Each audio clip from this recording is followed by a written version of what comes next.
اس طرح سینے میں آواز آتی، یعنی رونے کی آواز، خشیت الہی کے تصور، خوف خدا اور وہ خشیت کی کیفیت، جس طرح ایک ہنڈیا ابل رہی ہے، جوش مار رہی ہے، اس طرح اللہ کے رسول صلی اللہ علیہ وسلم کے سینے میں جوش اور یہ کیفیت ہوتی آپ کی نماز کی۔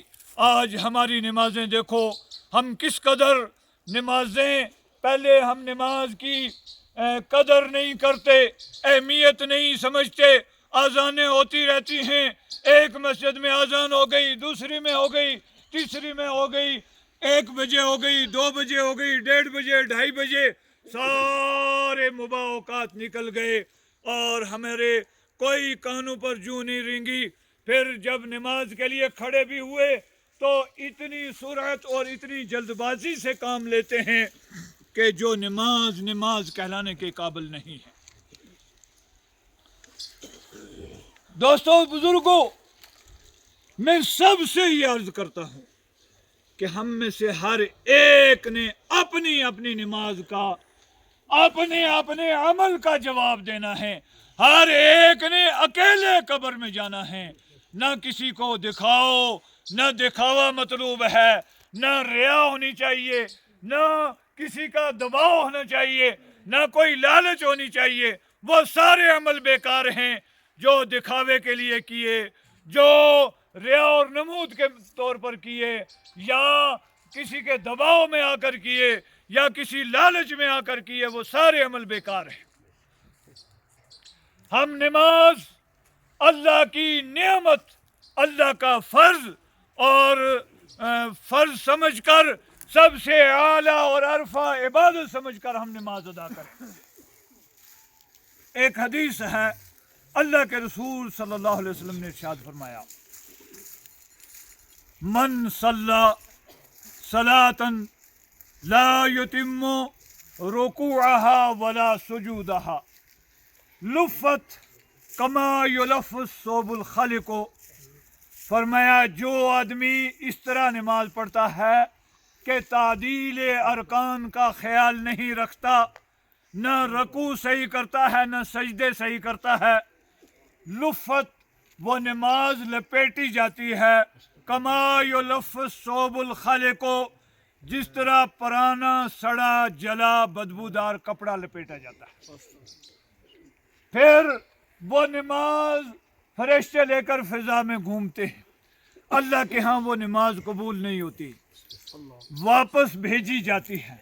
حدیث کے الفاظ ہیں کہ وہ اس نماز پڑھنے والے کے منہ پر موڑ کر ماری جاتی ہے، اور وہ نماز یہ کہتی ہے کہ زیّاک اللہ کما زیّاتنی، اللہ تجھے اسی طرح ذلیل اور رسوا کرے جس طرح تو نے مجھے رسوا اور ذلیل کیا ہے۔ الیاذ باللہ، استغفر اللہ۔ اللہ ہم سب کی حفاظت فرمائے، اللہ ہم سب کو پکے سچے نمازی بنائے، اللہ ہمیں صحیح سنت کے مطابق نماز پڑھنے کی توفیق عطا فرمائے۔ رسول اللہ صلی اللہ علیہ وسلم کے پاس ایک وفد آیا ہے، 20 دن تک وہ وفد آپ کے پاس قیام پذیر ہوا۔ دور سے لوگ آ رہے تھے، اسلام قبول کر رہے تھے۔ لمبی بات ہے، میں اس میں مختصر ایک بات عرض کروں گا۔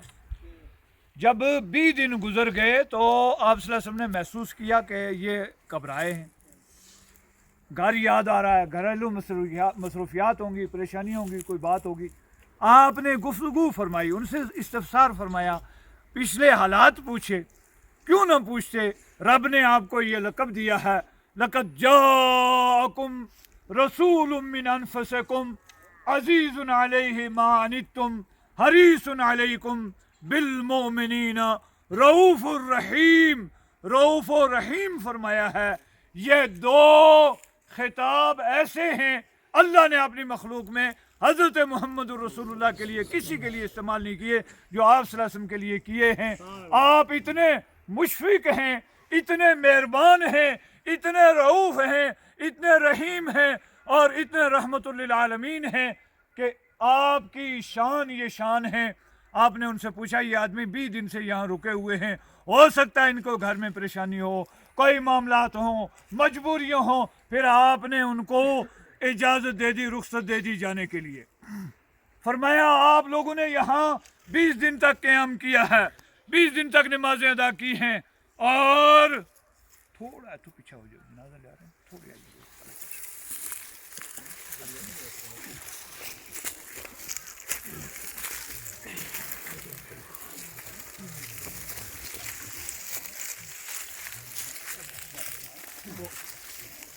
جنازے کے لیے جگہ خالی کر دو، یہاں ادھر آ جاؤ اس طرف۔ آپ صلی اللہ علیہ وسلم نے ان کو اجازت دی کہ جاؤ اور جا کر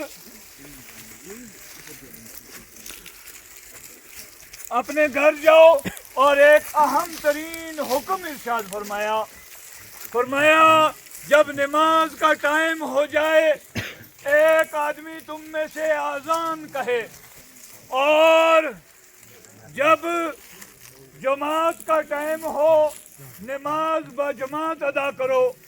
اور وہاں آپ نے یہ ارشاد فرمایا جو جامع ترین ارشاد ہے، آپ نے ارشاد فرمایا صلو کما رأیتمونی اصلی۔ یہ آگے لے آؤ، آگے لے آؤ، یہاں تک لے آؤ، یہاں تھوڑا لے آؤ، درمیان ہو جائے گا نا، بس یہاں۔ آپ نے ارشاد فرمایا صلو کما رأیتمونی اصلی، نماز اس طرح ادا کرو جس طرح مجھے نماز پڑھتے ہوئے دیکھا ہے۔ یہ صحابہ کرام 20 دن تک رسول اللہ کی خدمت میں رہے، اور ایک دن میں 5 نمازیں ہوتی ہیں، 20 دن میں گویا 100 نمازیں انہوں نے رسول اللہ کی اقتداء میں ادا کی ہیں۔ اگر کوئی کام آدمی 1 مرتبہ کرے، 10 مرتبہ کرے، 50 مرتبہ، اور لاش 100 مرتبہ کرے گا یا 100 مرتبہ دیکھے گا تو وہ انشاءاللہ اچھی طرح سمجھ جائے گا، کیونکہ رسول اللہ صلی اللہ علیہ وسلم کو رب کائنات نے سب سے بہتر مبلغ اور معلم بنا کر بھیجا ہے۔ آپ نے عملی طور پر نماز ادا کر کے لوگوں کو طریقہ بتایا اور فرمایا، ارشاد فرمایا، صحیح حدیث ہے، صلو کما رأیتمونی اصلی، نماز اس طرح پڑھو جس طرح مجھے نماز پڑھتے ہوئے دیکھتے ہو۔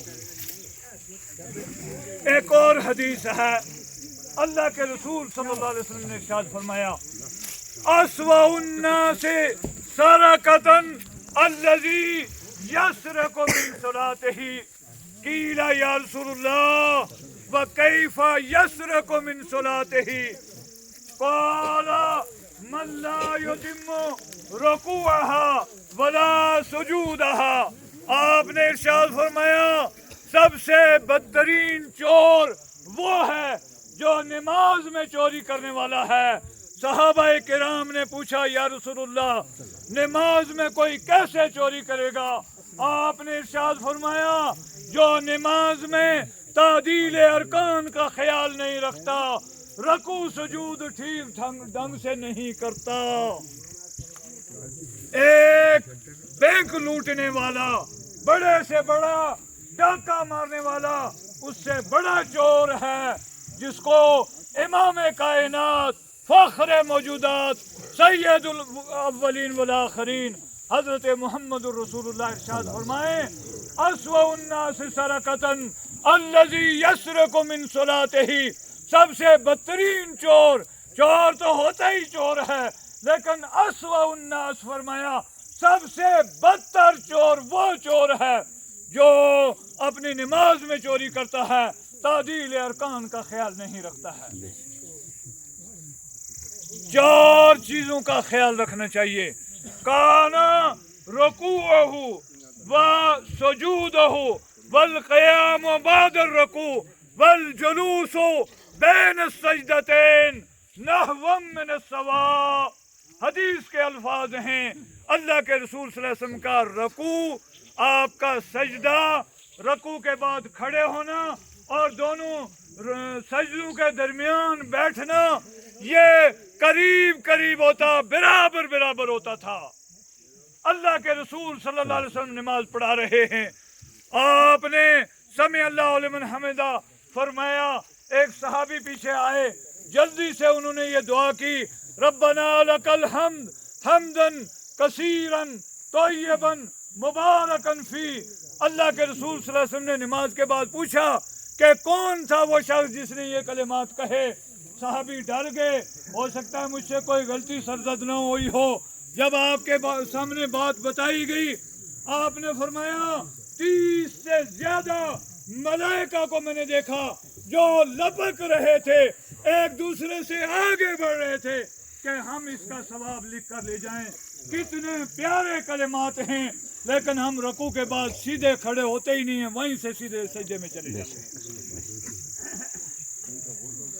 4 چیزیں اہم ترین دعا ہے، اور دوستو بزرگوں، میرا یہ عقیدہ ہے کہ 2 سجدوں کے درمیان جو دعا مانگی گئی، شاید اس سے بہتر وقت کوئی نہ ہو دعا کے لیے۔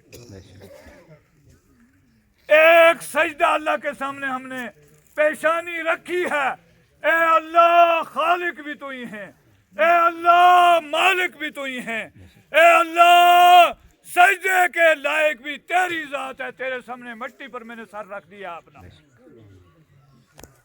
پھر پڑھنا کیا پڑھنا ہے؟ اللہم اغفر لی، اللہم اغفر لی ورحمنی واہدنی وعافنی وارزقنی۔ اپنے ایمان سے بتاؤ، کیا ان 4 چیزوں کا کوئی شخص محتاج نہیں ہے؟ جو ہم ان کے مانگنے میں کوتاہی اور غفلت کریں، سب سے پہلے اللہم اغفر لی، اللہ مجھے بخش دے۔ سب سے بڑا بوجھ اگر دنیا سے کوئی لے کر جائے گا، وہ گناہوں کا بوجھ ہے۔ سب سے بڑا خوش نصیب ہے وہ آدمی جو اپنے گناہوں کو روزانہ بخشواتا رہے، اور ہر نماز میں رب سے یہ دعا کرے، اللہم اغفر لی، اللہم اغفر لی، اللہ مجھے بخش دے، اللہ مجھے بخش دے۔ ایک سجدہ کر چکا ہے اور دوسرے سجدے میں جانے والا ہے، درمیان میں رب سے مانگ رہا ہے، سب سے پیارا وقت ہے مانگنے کا۔ اللہم اغفر لی ورحمنی، اے اللہ میرے اوپر رحم فرما۔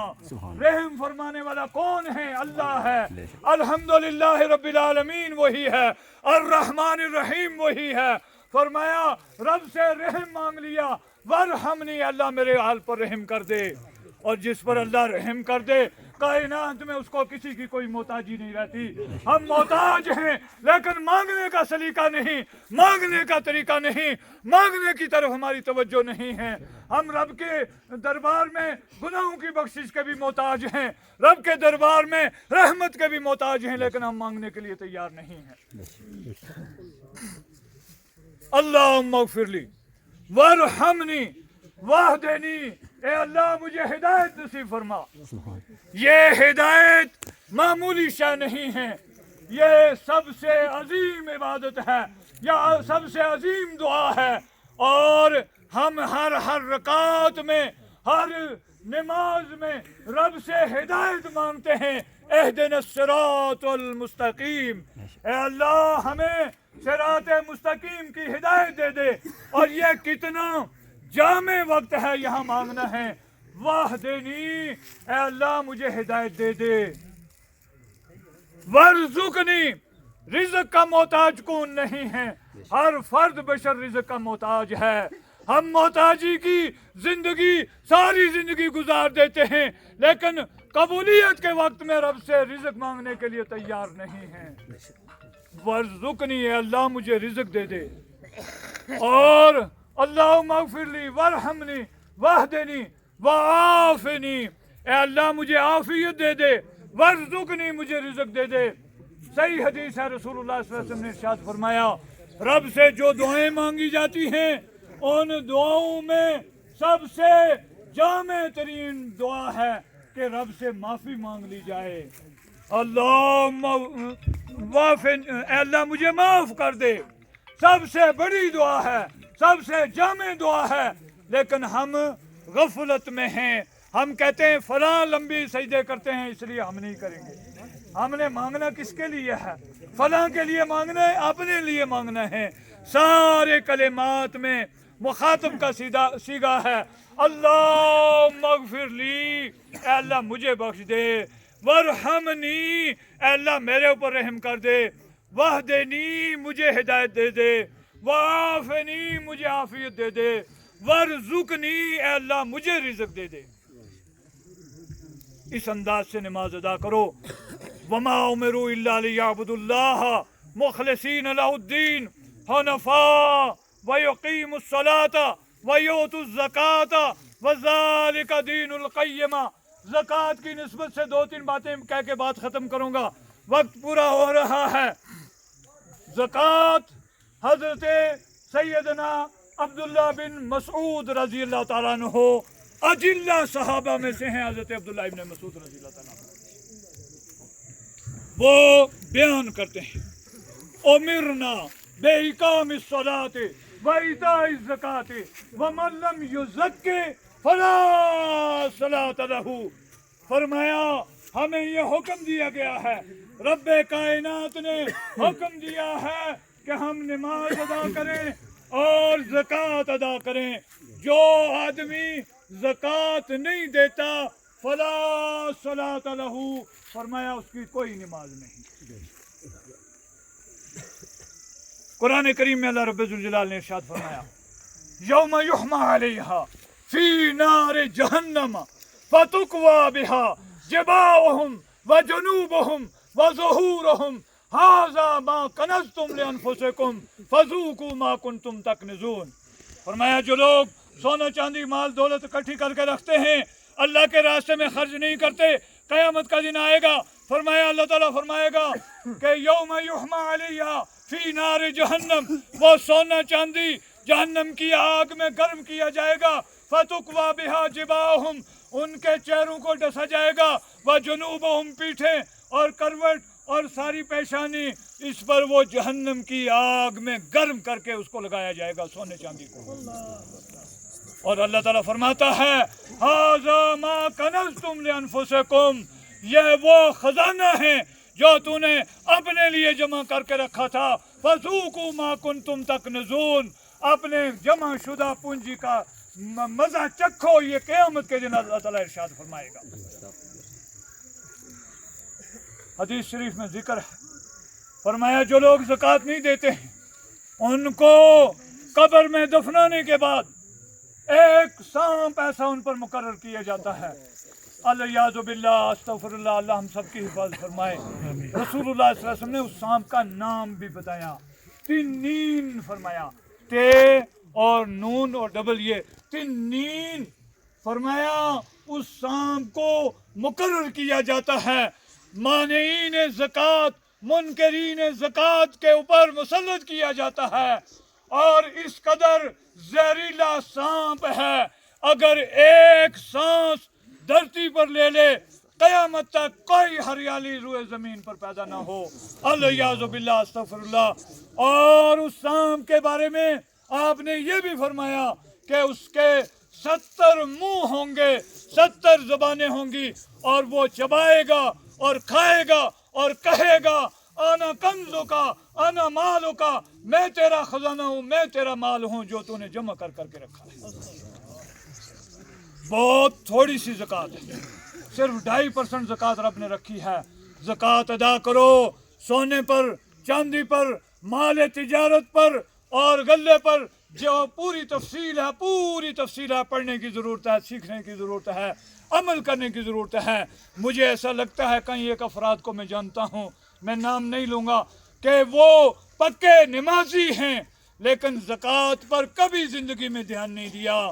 یہ یاد رکھو، حضرت عبداللہ ابن مسعود رضی اللہ تعالیٰ عنہ کی روایت، صحیح رسول اللہ صلی اللہ علیہ وسلم کا فرمان ہے امرنا بإقام الصلاة وإیتاء الزکاة، ہمیں نماز اور زکوٰۃ دونوں چیزوں کا حکم دیا گیا ہے.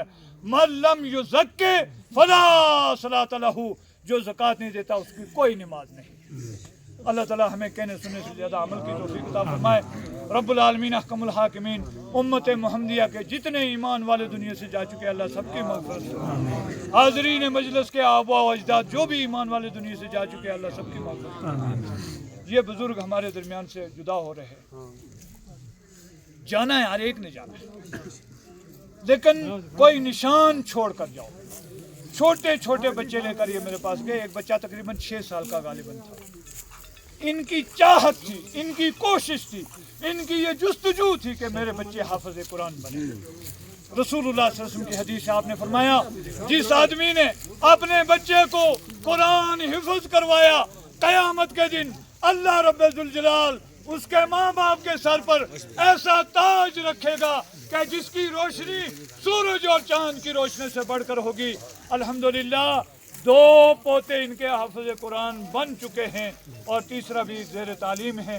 اللہ تعالیٰ ان کی اس کوشش، کاوش، جستجو، محنت اور اس طلب کو اللہ تعالیٰ قبول فرمائے۔ پھر یہ مسجد کے لیے جگہ عطا کی، مسجد کے لیے فکر مند تھے، کوشش تھی۔ اللہ تعالیٰ اس مسجد کو تا قیامت قائم دائم آباد فرمائے اور یہ ساری نیکیاں ان کے لیے ذخیرہ آخرت بنائے، ان کی آخرت کی ساری منزلیں آسان فرمائے۔ بشری تقاضے سے جو بھی کوتاہیاں، سستیاں، غلطیاں اللہ تعالیٰ درگزر اور معاف فرما۔ جو بشری تقاضے سے کوتاہیاں درگزر اور معاف فرما، جو نیکیاں ہیں اللہ ان کو قبول اور منظور فرما۔ آخرت کی ساری منزلیں آسان فرما، جنت الفردوس میں اعلیٰ مقام عطا فرما، رسول اللہ کی شفاعت نصیب فرما، حوض کوثر نصیب فرما۔ سبحانک اللہم ربنا و بحمدک اشہد ان لا الہ الا انت استغفرک و اتوب الیک، وصلی اللہ علی النبی وعلی آلہ وصحبہ۔